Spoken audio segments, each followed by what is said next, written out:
Assalamualaikum warahmatullahi wabarakatuh. Beberapa waktu yang lalu kita bicara tentang kafein, yaitu kafein yang berada di biji kopi. Kafein itu paling banyak kita jumpai di biji kopi, kemudian daun teh, dan biji kakao. Kalau biji kopi mengandung kafein, biji kakao mengandung theobromine, kalau daun teh itu mengandung kafein dan teofilin. Mungkin kalau Anda dengar teofilin, seperti bunyinya seperti obat untuk pasien asma gitu ya, pasien bengek gitu ya. Memang teofilin itu merupakan obat untuk gangguan-gangguan pernafasan ya, seperti asma begitu, dan itu ada di dalam kandungan daun teh. Namun di dalam daun satu cangkir teh kandungan teofilinnya sangat kecil, 0,14 mg, sehingga tidak bermakna sebagai pengobatan begitu ya. Kita tahu bahwa kafein itu di dosis yang kecil menimbulkan rasa segar, kita jadi fokus gitu.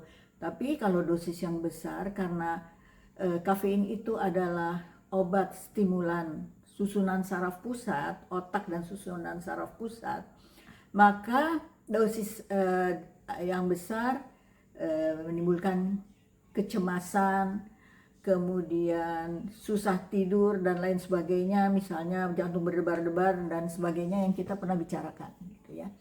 Jadi seperti juga kafein di dalam kopi, tentunya kafein di dalam teh mempunyai efek yang sama. Namun kita tahu bahwa kafein di dalam teh lebih sedikit ketimbang kafein yang ada di dalam kopi. Nah, kita tahu bahwa teh yang pada umumnya kita kenal 3 macam teh, yaitu teh hitam. Teh hitam itu mengandung kafein yang paling tinggi, yaitu rata-rata 65 sampai 165 mg kafein per cangkir. Kemudian teh hijau mengandung kafein 30 sampai 50 mg per cangkir. Dan teh putih mengandung kafein 6 sampai 60 mg per cangkir ya, atau 240 mililiter ya. Teh mana sih yang paling bagus? Teh yang kita minum itu diambil dari daun teh ya.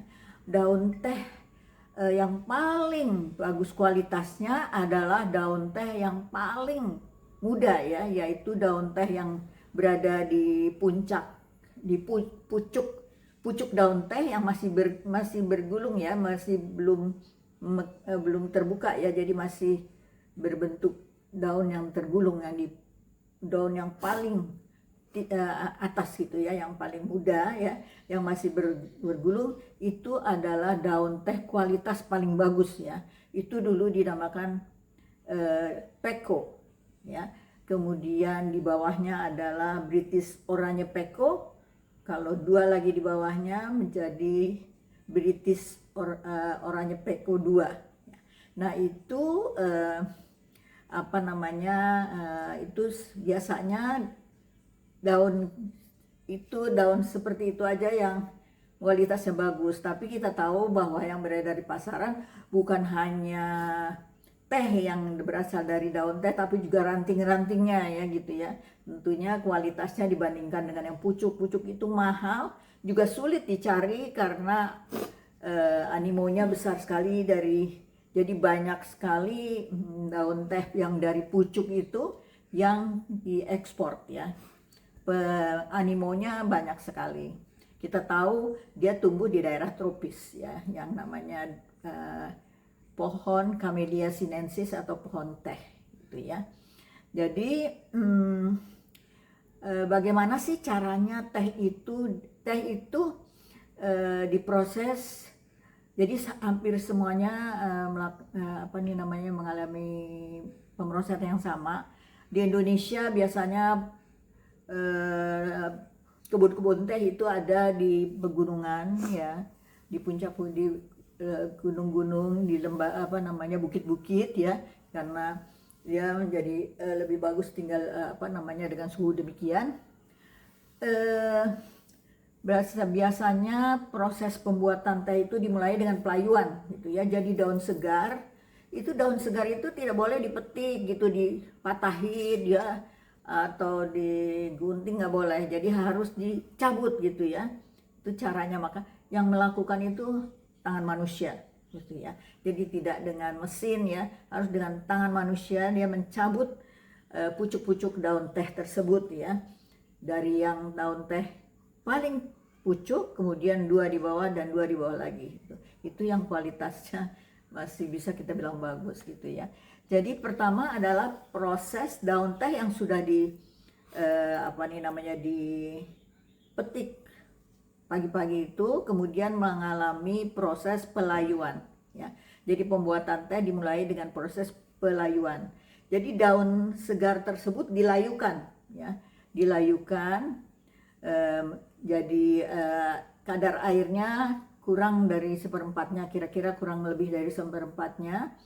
Dan apa gunanya dilayukan, yaitu selain kadar airnya menurun, juga untuk memecah sel-sel di daun teh untuk proses berikutnya ya. Proses setelah pelayuan, maka daun teh itu mengalami proses penggilingan ya, untuk memecah sel-sel daun teh lebih lanjut.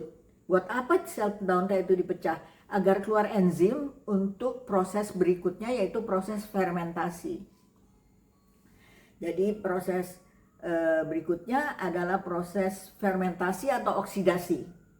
Jadi setelah daun teh itu dilayukan kemudian digiling ya, jadi pecah-pecah selnya, keluar enzim untuk oksidasi atau fermentasi ya. Kemudian untuk teh hitam, enzim itu akan melakukan oksidasi, fermentasi. Tentunya ada suhu dan kelembapan tertentu ya. Itu biasanya di pabrik teh itu sudah diatur suhu dan kelembapan tertentu untuk menghasilkan teh hitam ya. Jadi teh itu difermentasi sehingga menghasilkan teh hitam ya. Dan setelah proses fermentasi ya, jadi dengan suhu dan kelembapan tertentu, proses fermentasi itu akan menghasilkan daun yang kemerahan begitu ya, kemerahan dengan warnanya kemerahan kecoklat kemerahan begitu, dengan rasa dan aroma teh khas teh hitam. Itu adalah proses menghasilkan teh hitam gitu ya. Jadi harus teh hitam itu difermentasi ya, kemudian ya. Dan kemudian kebutuhan oksidasi ya, jadi fermentasi itu berbeda-beda gitu ya, tergantung dari kita mau bikin teh apa. Misalnya teh oolong ya, nama yang suka kita kenal namanya teh oolong. Teh oolong itu fermentasinya 40% ya. Jadi kalau teh hitam itu fermentasinya 100%. Jadi sampai fermentasinya sempurna gitu ya. Kalau teh oolong fermentasinya 40%, lalu proses fermentasi itu dihentikan ya. Nah, kalau teh hijau itu biasanya tidak difermentasi atau difermentasi sangat minimal begitu ya. Nah, bagaimana caranya daun teh yang sudah difermentasi, yang sudah diproses oleh enzim yang dikeluarkan oleh daun teh sendiri, kemudian dihentikan gitu. Kok bisa oolong 40% aja nih?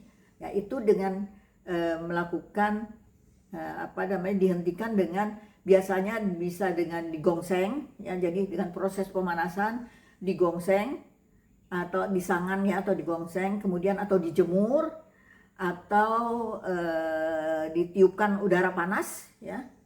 Di pabrik ditiupkan udara panas atau dipanggang gitu ya. Jadi dikeringkan ya, untuk menghentikan proses oksidasi.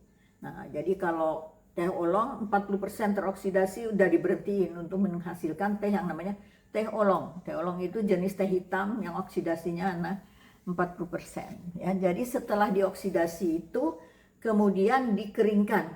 Buat apa? Buat memang menstabilkan kadar air sesuai dengan standar teh hitam atau teh oolong dan lain-lain, kemudian menjamin kualitas dan mencegah tumbuh pertumbuhan jamur ya. Jadi dikeringkan berikutnya ya. Kalau teh hijau memang tidak tidak difermentasi atau difermentasi sangat minimal. Jadi dari awal-awal sudah dikukus atau dipanggang ya, atau disangan ya gitu. Jadi daun teh yang segar kemudian disangan, atau kalau mungkin Anda pernah lihat film-film di Cina itu, mereka di depan turis-turis itu menggongseng itu daun-daun teh di wajan besar begitu ya. Jadi seperti itu ya. Itu untuk teh hijau ya. Jadi teh hijau itu daunnya tetap hijau, daunnya juga tetap hijau, dan jadi proses itu untuk mempertahankan agar kadar antioksidan di dalam teh hijau itu tetap tinggi dan manfaatnya tetap terjaga. Nah itu teh hijau ya. Jadi teh hitam itu fermentasi 100%, teh oolong 40%, teh hijau tidak difermentasi atau fermentasi minimal. Nah kalau teh putih itu adalah teh dari yang tadi saya katakan, adalah teh dari pucuk yang belum mekar ya. Jadi pucuk yang masih tergulung ya. Prosesnya lebih sederhana, dari pelayuan kemudian pengeringan ya, pengeringan dan tidak mengalami proses penggilingan maupun proses oksidasi yang bermakna ya. Jadi memang dia hanya dikeringkan saja ya. Jadi di pelayuan kemudian pengeringan ya. Jadi itu adalah untuk teh putih ya.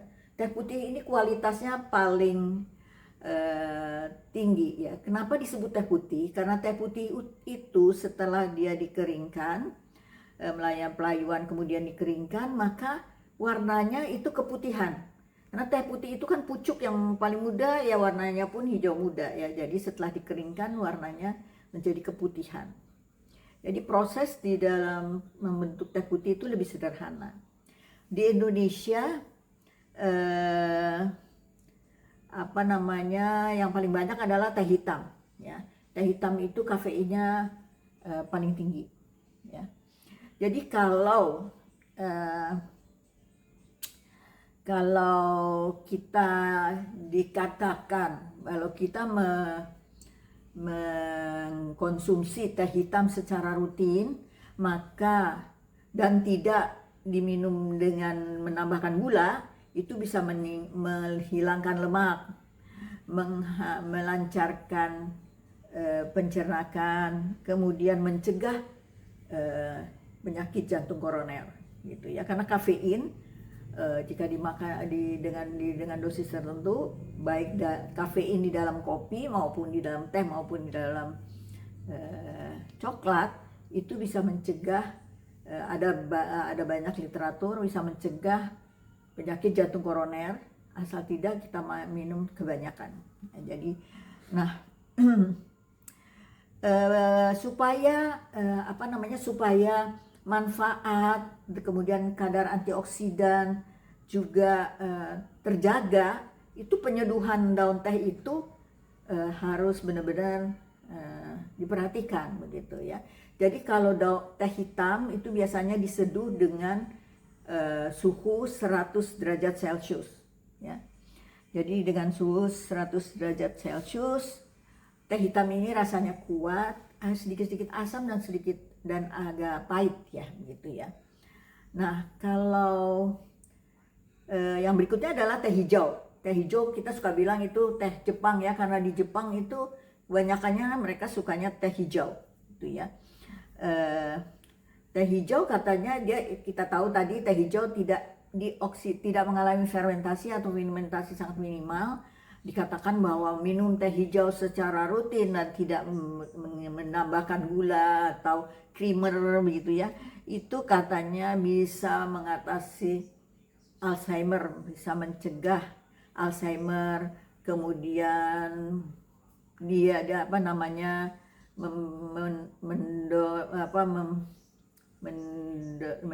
memperbaiki diabetes gitu ya, kemudian memperbaiki fungsi hati, bahkan dikatakan bahwa bisa mencegah kanker-kanker tertentu, tapi data-data ilmiahnya untuk kanker ini tidak tersedia gitu, belum tersedia ya. Kemudian teh putih ya. Jadi teh putih ini apa nih namanya adalah teh yang kualitasnya paling tinggi, kemudian kadar antioksidannya juga paling tinggi, dan katanya ya kadar antioksidan satu cangkir teh putih itu lebih besar daripada 10 kadar antioksidan 10 cangkir jus apel. Wah, hebat ya, keren juga ini teh ya. Jadi lebih besar daripada kadar antioksidan jus apel 10 gelas jus apel ya. Jadi cita rasanya dia tuh ringan, aromanya segar dan lembut ya. Nah, kalau teh putih ini untuk menjaga manfaat dan kadar antioksidannya itu harus diseduh dengan suhu yang lebih rendah daripada menyeduh teh hitam. Kalau teh hitam 100 derajat Celcius, kalau teh putih sekitar antara 70 sampai 80 derajat Celcius. Jadi gimana caranya ya? Kita kan barangkali di rumah-rumah tangga tidak menyediakan termometer untuk mengukur kadar suhu air ya.